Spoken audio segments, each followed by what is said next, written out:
And sources tell ABC News President Trump is rebranding the Department of Defense as the Department of War. According to a White House official and other sources, President Trump will sign an executive order on this today. ABC News White House correspondent Karen Travers has the latest. And now, Karen, a formal name change requires congressional approval. So what's the president trying to do with this executive order?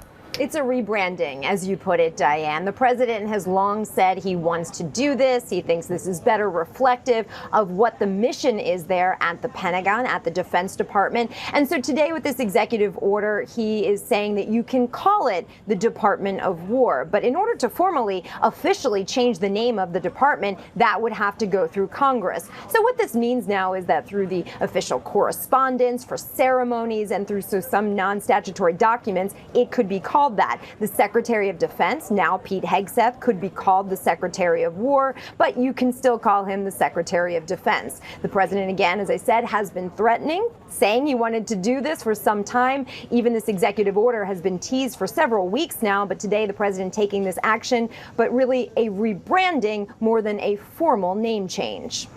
Meanwhile, Karen, Illinois Governor J.B. Pritzker says he was told ICE operations in Chicago are expected to start this weekend. Where do things stand with that? The administration is not commenting on any of the timing of this. Governor Pritzker in Illinois has said that this could begin this weekend, perhaps as early as today, these ICE operations in the city of Chicago. Tom Homan, who is the president's border czar, was asked about this earlier this week and said, "We'll see," but wouldn't get into any of the details of what that would look like and when it could begin.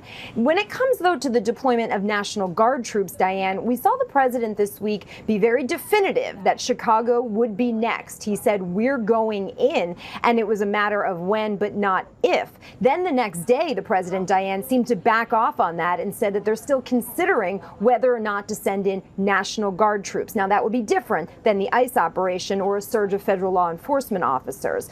But the president certainly seems to be indicating that perhaps they're taking into account that order the other day from a federal judge declaring it unlawful of what they did in Los Angeles, because the president has said repeatedly that it's the governor of Illinois, state and local officials, who should be asking the federal government for assistance, and then they would send that in.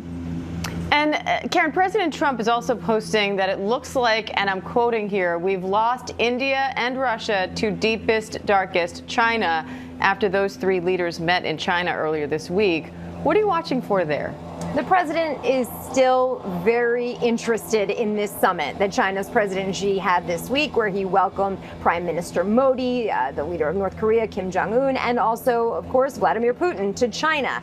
The president was asked about this earlier this week, and he called it a beautiful ceremony, Diane. He said it was very impressive and said he understood why they were doing it, thinking that it was to get his attention. And he indicated that that's what worked, that he was watching it.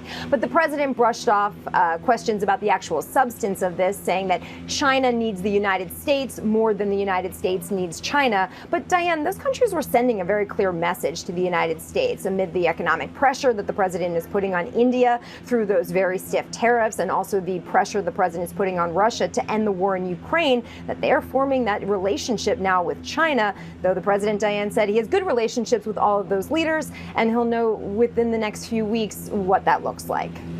Karen Travers, thank you.